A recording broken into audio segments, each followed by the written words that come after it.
జనం కోసం మీరు పనిచేయడం లేదంటే జనం మీద మీ నమ్మకం లేక, జనం ఓట్ల మీద కూడా నమ్మకం లేక మీరు ఇష్టానుసారం రాజ్యం చేస్తూ ఉన్నారని ప్రజలు బస్టాండ్లలో మాట్లాడుకుంటూ ఉన్నారు. ఆ ఆడపిల్లకి సరే ఇండ్లలో గ్యాస్ సిలిండర్లకు ఇచ్చిన ఆ డబ్బులన్నా ఇవ్వండి, అది కూడా మాట్లాడలేదు. ఎప్పటిలాగే మీ దోపిడీ బుద్ధిని బయటపెట్టారు. మీరు నిలువెల్లా మీకు నిండిన లక్షణం ఏంటంటే ప్రజల ఆస్తుల్ని దోపిడీ చేయడం, ప్రజల నమ్మకాన్ని దోపిడీ చేయడం, తద్వారా రాజ్యాధికారాన్ని సంపాదించుకోవడం. ఏ మార్గంతో అయినా సరే ఆ రాజ్యాధికారాన్ని మీకోసం ఉపయోగించుకోవడం తప్ప ఇంకొకటి కాదన్న సత్యాన్ని మీరు చూపించారు. ఆ ప్రధానమంత్రి గారిని కర్నూలుకు పిలిపించి జిఎస్టీ తగ్గిపోతే విపరీతంగా ప్రజలకు లాభం వస్తూ ఉంది, ధరలు తగ్గిపోతాయన్నాయని చెప్పేసి మీరు బాకా ఊది డంకా కొట్టి ఆఖరికి ఆ రోజున ఒక 100 కోట్లు 150 కోట్లు ఆంధ్రప్రదేశ్ ప్రజల డబ్బులను అయిపోగొట్టారు. ఎక్కడ ప్రజల దగ్గర 4 డబ్బులు మిగులుతాయి అని జిఎస్టీలోంచి 10% మినహాయింపు వస్తే మీ బాబు గారి ట్యాక్స్ వలన ఇంకొక 10%. నిజంగా మీకు నిర్ణయం చేసేటప్పుడు ఏమాత్రం సోయి ఉండదా? ఎంతసేపు ఆఖరికి ఏమాత్రం కూడా జనం గురించి పట్టించుకోకుండా నిస్సిగ్గుగా 10% మీద రాబోయే కాలంలో వెహికల్స్ పైన ట్యాక్స్ వసూలు చేస్తారు. ఈయన యోగా డేలు లేకుంటే ఆ జిఎస్టీ మీటింగులు ఆపేస్తే 500-600 కోట్లు మిగులుతాయి. దోచుకోవడం కోసమే మీ ఆలోచన ఉంటుంది. అసలు మీరు సంపాదించాల్సింది, సంపద సృష్టించాల్సింది పారిశ్రామికవేత్తల నుండి. వాళ్ళ దగ్గర నుండి మాత్రం మీరు 99 పైసలకి భూములు ఇచ్చేస్తారు, ఉచితంగా భూములు ఇచ్చేస్తారు, ఇంకా రాండి రాండి అని పిలుస్తారు. దాంట్లో ఏ మతలబు ఉందో, దాంట్లో మీకు ఏ లాభం ఉందో భవిష్యత్తులో అందరికి కూడా స్పష్టమవుతుంది. ఈరోజు అనుమానాలు మాత్రమే ఉన్నాయి. ఈ రియల్ ఎస్టేట్ కంపెనీలకు కూడా మీరు భూముల్ని 99 పైసలకి ఇచ్చే గొప్ప మనసున్న ప్రైవేట్ ప్రతినిధులు మీరంతా ఆఖరికి. కనుక ఇప్పుడు మీ ట్యాక్స్ వస్తూ ఉంది. ఈ రోజున మాకు ఏమన్నా ఒక 2 వీలర్ కొన్నా, ఒక బండి కొన్నా మైతరగతి వాడు 10% మీకు కట్టాలి. అయ్యా మీరు ఒక్క కొత్త పథకం పెట్టలేదు. జగన్మోహన్ రెడ్డి గారు పెట్టిన పథకాలనే తగ్గించడం, మార్చడం తప్ప మీరు చేసింది ఏంది లేదు. ఆరోగ్యశ్రీ లాంటి పథకాలు అయితే ప్రైవేటు వాళ్ళకి ఇచ్చేశారు. రైతులకు దిక్కు లేదు. ఎంతమంది ఆడపిల్లకి అంతమందికి డబ్బులు ఇస్తాను, దానికి ధ్యాసే లేదు. రైతులకు ధరల స్థిరీకరణ లేదు, విత్తనం లేదు. యూరియా కోసం కూడా బ్లాక్లో కొనుక్కునే పరిస్థితి, యూరియా కోసం మైళ్ళ కొద్ది క్యూలు పెట్టుకునే పరిస్థితి. మీ కరెంటు రెగ్యులేటరీ వాళ్ళే చెప్పారు, మీరు దుర్మార్గంగా డబ్బులు వసూలు చేశారు, అన్యాయంగా ప్రజలను దోచుకున్నారు, ఎనికి కట్టండి అని. దాదాపు మీ నాయకత్వంలో 19,000 కోట్ల రూపాయల పైగా కరెంటు బిల్లుల్ని జనం పైన వేసిన మాట వాస్తవం కాదా? మన దగ్గర అయితే ముక్కు పిండి వసూలు చేసే ఈ చంద్రబాబు నాయుడు ఎనికి కట్టాల్సిన మాత్రం ఏమాత్రం మాట్లాడకుండా ఆకాశంలోకి చూసే పరిస్థితిని ఖబర్దారని చెప్తా ఉన్నాం. చెత్త పైన పన్నేస్తే చెత్త ప్రభుత్వం ఇది, చెత్త నాయకులు అని చెత్త మాటలు మాట్లాడిన ఈనాటి చెత్త ప్రభుత్వమా? మీకు మాట చెప్పాలనుకుంటా ఉన్నా, మీరు చేయబోయేది ఏంటి? చెత్తని మీరు కూడా వసూలు చేసుకుంటామని చెప్తా ఉన్నారు కదా. చెత్తే కాదు, తాగే నీళ్లపైన కూడా ట్యాక్స్ వేస్తామని చెప్తా ఉన్నారు, ఎప్పుడైనా అమలు చేస్తామని చెప్తా ఉన్నారు. స్మార్ట్ మీటర్లు పెట్టాల్సి వస్తే అసలు మేము ఒప్పుకోమని చెప్పిన మీ కుమారుడు మిమ్మల్ని గుర్తెచ్చుకోమని కోరుతా ఉన్నా. పగలగొట్టండి అని చెప్పిన బహుశా జనసేన వాళ్ళు కూడా గుర్తుకొస్తా ఉన్నారు నాకు. మరి ఈరోజు స్మార్ట్ మీటర్లు అమలు చేస్తామంటున్నా ఏ అదానికో ఏ అంబానీకో ఏ విధంగా లొంగిపోయారో కూడా చెప్పాల్సిన అవసరం ఉంది. నేను చెత్త ప్రభుత్వం అనే అన్నాను, కానీ ప్రజల బయట చెత్త ముఖ్యమంత్రి అని కూడా మాట్లాడుతూ ఉన్నారు, చెత్త పైన వేసే ముఖ్యమంత్రి అని. ఏ రోడ్డుకు వచ్చినా సరే గుంతలు తప్ప ఏమీ కనిపించావు. వీరి మధ్యలో ఆ గుంతలు కూడా నాసిరకంగా పూడిస్తే ఎప్పుడో కొట్టుకుపోయాయి. చివరికి పంచాయతీ రోడ్ల పైన కూడా టోల్ వసూలు చేస్తాను, డబ్బులు వసూలు చేస్తా అని చెప్పే దుర్మార్గమైన బుద్ధి నీది. ప్రజల్ని దోచుకునే ఆలోచన నీది, నీ ప్రభుత్వానిది. అంతా ఆఖరి సైడ్ యాక్టర్లే అక్కడ ఉంటారు. అక్కడెవరు నోరిప్పి మాట్లాడే వాళ్ళు నాకు కనపడరు. ఏదో మీరు చెప్తే అట్లా మైకుల ముందు వచ్చి మాట్లాడిపోతూ ఉంటారు అంతే తప్ప ఒకరికి కూడా సొంతంగా నేను తీసుకున్న అన్న ఆలోచన ఈ 18-19 నెలలు ఎవరికి కనపడలేదు రాష్ట్ర ప్రజలు కూడా. Best example medical college PPP బిడ్లు ఒక్కటి రాలే.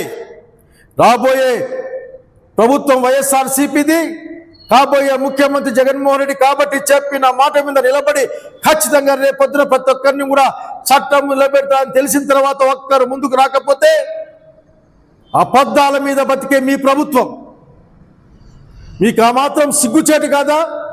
కిమ్స్ వాళ్ళు వేసినారని ప్రకటించి సాక్షాత్తు ఒక మంత్రి ప్రకటించి మరి కిమ్స్ వాళ్ళు కాదు కిమ్స్లో పనిచేసే ఒక ఉద్యోగస్తులు వేసినారని చెప్పి అంటే మీరు అతనితో మాట్లాడుకున్నారా?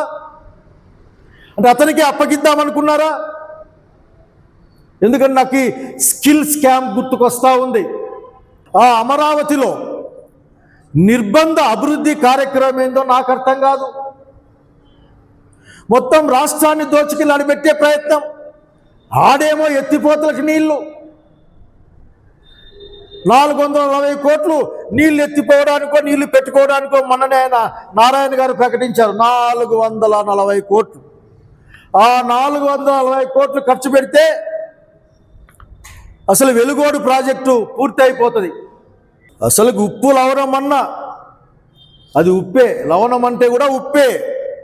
కనుక మీరు ఏ భాష మాట్లాడినా అప్పు తీసుకొని వస్తూ ఉన్నారు.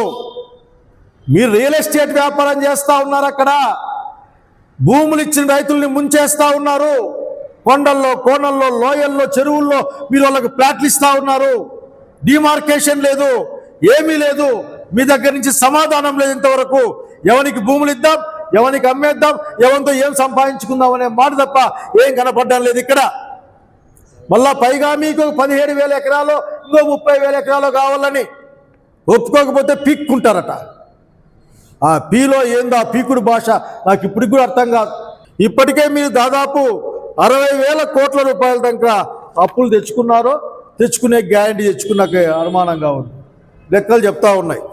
మీరు ప్రపంచ బ్యాంకు నుంచి 15,000 కోట్లు, హడ్కో నుంచి 11,000 కోట్లు, అట్లాగే కేఎఫ్డబ్ల్యూ నుంచి 5,000 కోట్లు, అట్లాగే నాబార్డ్ దగ్గర నుంచి, అట్లాగే ఎఫ్ఐడి ఫైనాన్స్ డిపార్ట్మెంట్ నుంచి, నాబార్డ్ ఫైనాన్స్ డిపార్ట్మెంట్ దాని నుంచి 7,500 కోట్లు, సిఆర్డిఏ రకరకాల బాండ్లు అమ్మేసి అంటే భూములకు బాండ్లు ఇచ్చేసి 21,000 కోట్లు.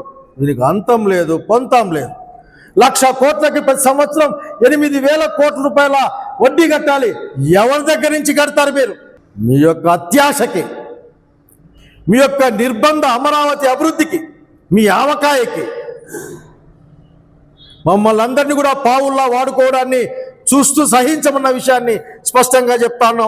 ఆఖరికి మా నాయకుడు రాజశేఖర రెడ్డి లాగా మాట తప్పము మడమ తిప్పమని చెప్పే ఆ ధైర్యము సాహసం మీకు ఎప్పుడూ లేదు. ఎందుకంటే పొద్దున్న చెప్పిన మాట సాయంత్రానికి మీరు మర్చిపోయే విధంగా ప్రవర్తిస్తారు, మర్చిపోయేట్లు నటిస్తారు, ఇంకో మాట మాట్లాడతారు. ఒక్క రూపాయి కూడా ప్రజల మీద పెట్టుకోకుండా, ప్రభుత్వం నుంచి తీసుకోకుండా నేను రాజధాని కడతాను అని చెప్పిన ఓ ముఖ్యమంత్రి గారు, ఈరోజు మీరు చేస్తున్న పని ఏందో అర్థం చేసుకోవాలా. 1,00,000 రూపాయలు, ఇప్పుడు 1,00,000 కోట్ల రూపాయలు. కాబట్టి ఇప్పటికైనా చెప్తా ఉన్నాం, మీ నిర్బంధ అమరావతి అభివృద్ధిని తిరిగి ఆలోచించండి. అన్ని ప్రాంతాల ప్రజలతో మాట్లాడండి. ఇదేనా మీ సొంత వ్యవహారమా? ఇదేమైనా ఈ భూమి మీద పూర్తి స్థాయి నగరాన్ని కడతా అని చెప్పిన వాడు నిన్ను మాత్రమే చూస్తా ఉన్నాం. ప్రజలు లేని ప్రజా రాజధాని కడతా ఉన్నావు చంద్రబాబు నాయుడు గారు. ఎవరిని అడిగి కడతా ఉన్నారు? మీరు ఆ రోజు అసెంబ్లీలో చెప్పిన మాట విజయవాడలో కడతామని.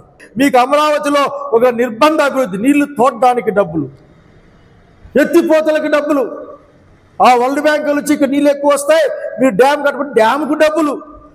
ఇది తప్ప మీరు కట్టే కన్స్ట్రక్షన్కి, మామూలు కట్టే కన్స్ట్రక్షన్ కాస్ట్ కంటే ఒక 4 5 ఎక్కువ కడతావు. 12,000 రూపాయలు, దాదాపు 12,000 రూపాయలు స్క్వేర్ ఫీట్కి కడుతున్నారంటే అర్థం చేసుకోవాలా. ఆ డబ్బులతో సముద్రంలో వంతెన కట్టచ్చు, సముద్రంలో బిల్డింగ్ కట్టచ్చు. మీ మంత్రివర్గాన్ని చూస్తే నాకు భలే తమాషగా అనిపించింది. ఒక మంత్రి బయటకు వస్తాడు, ఆయన ఏడుస్తాడు. ఆడ కన్నీళ్ళు ఏం నాకు కనపడలేదు కానీ కళ్ళు తుడుచుకుంటా ఉన్నాడు. అతను ఎవరంటే పాపం మా రాయచోటి దగ్గర ఉన్న ఒక మంత్రి, బహుశా మీరే చెప్పింటారు, పోయి బయట పోయి ఏడ్చిపో, ఏడ్స్తే కలిసి జనాన్న చూస్తారని. ఆయన దేనికి ఏడ్చాడంటే రాయచోటి కేంద్రంగా ఉన్న అన్నమయ్య జిల్లా నాశనం అయిపోయింది, పీకేసినారు. చంద్రబాబు నాయుడు గారి యొక్క రాజకీయ కక్షలకు బలైపోయింది, అంటే కుతంత్రానికి బలైపోయింది. కోడూరు నెల్లూరు లేకి, ఇది తిరుపతి లేకి, మిగతా మదనపల్లి కలిపేసి ఇక్కడ ఏమి లేకుండా చేశాడు. అంతకుముందు ఈయన చెప్పిన మాటలు అందరూ గుర్తెచ్చుకుంటారు, సోషల్ మీడియా మొత్తం నడుస్తూ ఉంది. మీసం తీసేస్తాను, రాజీనామా చేసేస్తాను అని మాట్లాడి ఆడపోయి కన్నీళ్లు పెట్టుకొని బయటకు వచ్చాడు. మళ్ళీ కన్నీళ్లు తుడుచుకొని లోపలికి పోయాడట. మెడికల్ కాలేజీ కడతామని చెప్పారట. మెడికల్ కాలేజ్ గవర్నమెంట్లోనా పీపీపీలోనా చెప్పింటే కూడా బాగుండేది పాపం. ఇది ఒక డ్రామా కంపెనీ, వీళ్ళంతా సైడ్ యాక్టర్లు. ఈ సైడ్ యాక్టర్లు చేదేదో మాట్లాడిపోతుంటారు. మొన్న పొట్టేళ్ళ కోసం తలకాయల కోసం మాట్లాడినట్లే ప్రతి ఒక్కరు వచ్చేది. వాళ్ళంతా పులు గడిగిన ముత్యాలలాగా, ఎప్పుడు పొట్టేలు మొహం కూడా చూడని వాళ్ళలాగా, అసలుకి పొట్టేలు తలకాయ అంటే అది ఏదో భయపడే వాళ్ళలాగా వస్తే చివరికి చూసి ధర్మవరంలో చూసినానే, ధర్మవరం రోడ్డు మీద కొడతానే ఉన్నారు. మా బుక్రాయ సముద్రం క్రికెట్ చాలా ఉన్నాయి, మర్చిపోతాంలే అనుకుంటారు మీరు. కనుక ఈ రోజుకైనా మీకు చెప్పే మాట ఒక్కటే, నేను క్యాబినెట్లో మీరు పెట్టింది ఏదైనా సరే మొత్తం ఈరోజు అజెండా ప్రజల్ని ఏ విధంగా వంచాలి, ప్రజల దగ్గర ఏ విధంగా డబ్బులు లాక్కోవాలి, ప్రజల ఆస్తులను ఏ విధంగా కట్టబెట్టాలి, అమరావతి రైతుల భూములను ఏ విధంగా వేరే వాళ్ళకి ఇచ్చేసేయాలి, వాళ్ళ భూములు ఎట్లా బీక్కోవాలి, నిరంతరంగా జల ప్రవాహానికి, ఆ రాజధానిలో జల ప్రవాహం జరుగుతూ ఉంటుంది, పెద్ద పెద్ద మోటార్లు పెట్టి కొడతా ఉంటారు. ఆ పెద్ద పెద్ద మోటార్లు పెట్టడానికి ఏ విధంగా డబ్బులు ఇవ్వాలి అనేది తప్పనిస్తే నాకేమీ కనపడలేదు.